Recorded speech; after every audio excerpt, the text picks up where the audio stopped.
guys, this is Cinderhawk Creative, and today I'm going to give you a brief introductory to Adobe Illustrator CS5.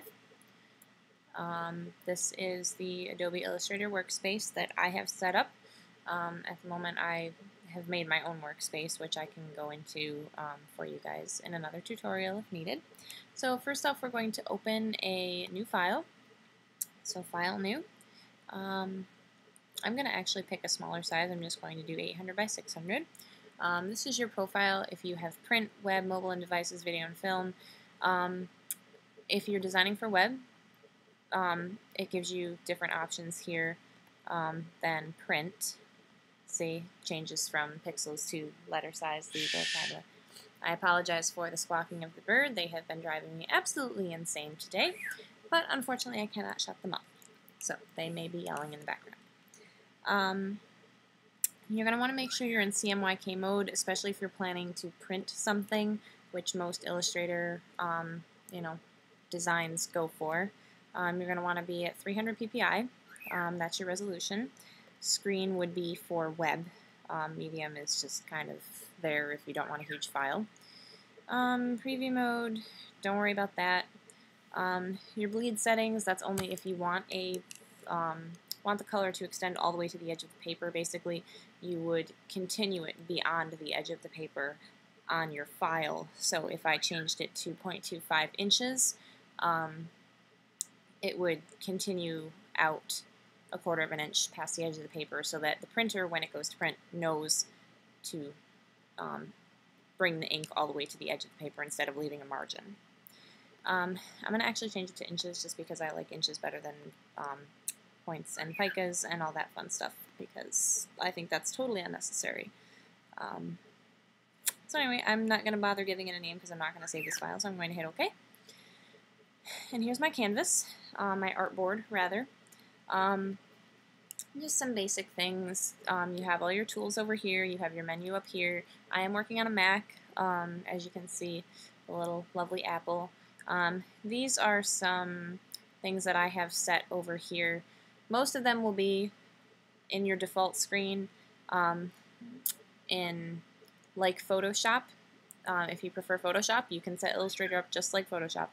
You can also do essentials for Illustrator. I prefer like Photoshop just because that's what I started working in when I became a graphic designer, and here I am. You have your actions panel. You have that's actually just a swatch that I'm pretty sure I put up there by accident because it's supposed to be down here.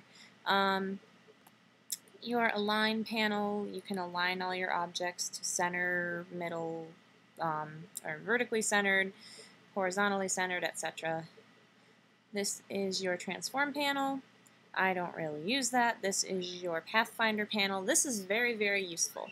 If you are making shapes, this is very useful, and I will go into that in a later tutorial because I could do an entire tutorial just on that because it just makes me very happy. And it's very useful. This is your character panel. Your paragraph panel may or may not be there when you open it up. I don't remember what I've added and what I haven't. But if you have the desire to add a panel to your little sidebar, you can just go up into Window.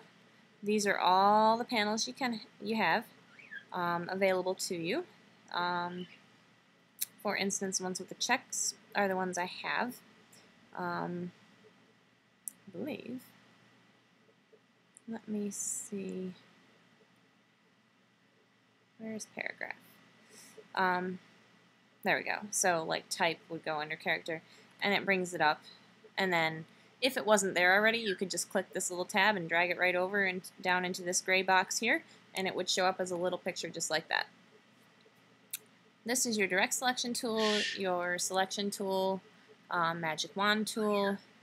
This is going to be your line segment tool, probably when you first open. If you click and hold on any of these, it'll give you more options. Spiral tool is really very cool. I can go into that later.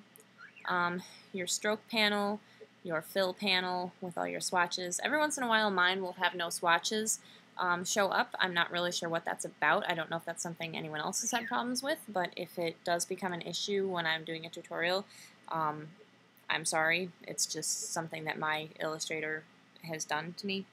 If you need to change the color of a fill, You can double click here if you'd like. If you want to make sure that you're editing your stroke, you click once to bring your stroke to the front. Click once to bring your fill to the front. Just so that if you're selecting something out of a swatch panel, you're changing the right area of your shape. In your shape tool, you can make circles. This one here happens to have a, there we go, the stroke was white, and since the background was white, it didn't show up.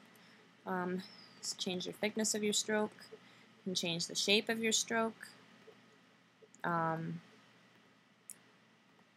can change the, whatever you want to call this, I'm not even sure what you call width and shape of your stroke, uniformity, I guess, form of your stroke. There's a whole bunch of stuff. Basically, this is a program that's very, very powerful. It's very big. It's very daunting when you're first starting to work with it. You really just need to play around with it. It's just like Photoshop in that regard. But Illustrator is a hell of a lot more powerful and works with vector graphics instead of pixel-based graphics, meaning they're a lot easier to enlarge and they do not become distorted when you enlarge them.